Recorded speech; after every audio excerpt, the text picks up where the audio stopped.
Hey guys, come back and with another video. So I was reading. I've been kind of going through like a season of my life where I'm not really producing much fruit, and I think I figured out why.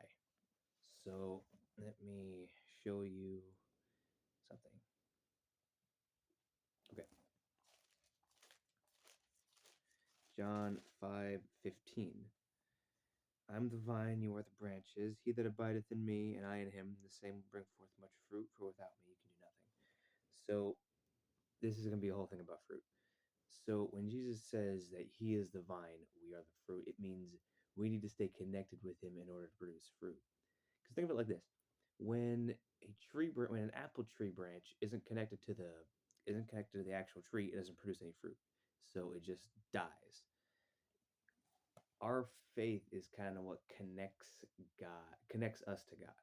Okay, and if we lose that faith, then we we die. We become fruitless. Okay. We don't talk about God with as much like passion as we did. We have a harder time actually giving out fruit, so we kind of force it. We kind of try to force it out, but it doesn't work. Book of Jeremiah 17. I've talked about this in another one of my videos, but hold up. Jeremiah 17 says, oh, shoot. Okay. Okay. It says, thus saith the Lord, cursed be the man that trusteth in man, and maketh flesh his arm, and his heart departed from the Lord. For he shall be like a heath in the desert, and shall not see when good cometh, but shall inhabit the parched places in the wilderness and the salt land, and not have it. So a heath, I explained this in another one of my videos. A heath is a dry source of land. And when a tree is grown on dry land, what doesn't it produce? Fruit. Okay. So our faith, we are the branches, Jesus is the tree. If we don't stick to Jesus, if we don't have faith in him, then we don't produce fruit. That true faith, not, fake faith. You know what I mean? Okay. And I'm not, no, this video isn't made to like condemn people like saying, oh, you don't have true faith. Trust me.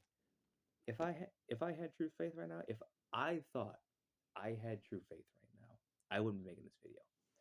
Okay. Now, oh shoot, I'm going to the wrong one. Okay. But there's a solution. In Romans 11 verse.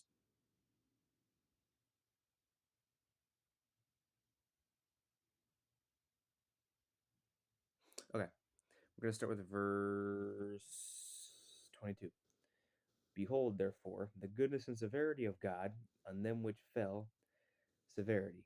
But towards thee, goodness, if thou continue in his goodness, otherwise thou shalt be cut off. And they also, if they abide not still in unbelief, and shall be grafted in, for God is able to graft them in again. For if thou wert cut off the olive tree which is by wild nature, and wert grafted contrary to the nature in a good olive tree, how much more shall these which be natural branches be grafted into their own olive tree? So what he's saying here, we were way different before we met God. We were fruitless. We were on the road to death. But then we met Jesus, and he grafted us into the tree. Now, if we fall because of unbelief, if we are not producing any fruit because of unbelief, God is able to graft us in again. Okay? God can help us with our faith. In Mark 9:23, when he talks to the man whose son was possessed by a demon, he says, do you believe all things are possible through God? He says, yes, help my unbelief. So God is willing to help your unbelief in anything.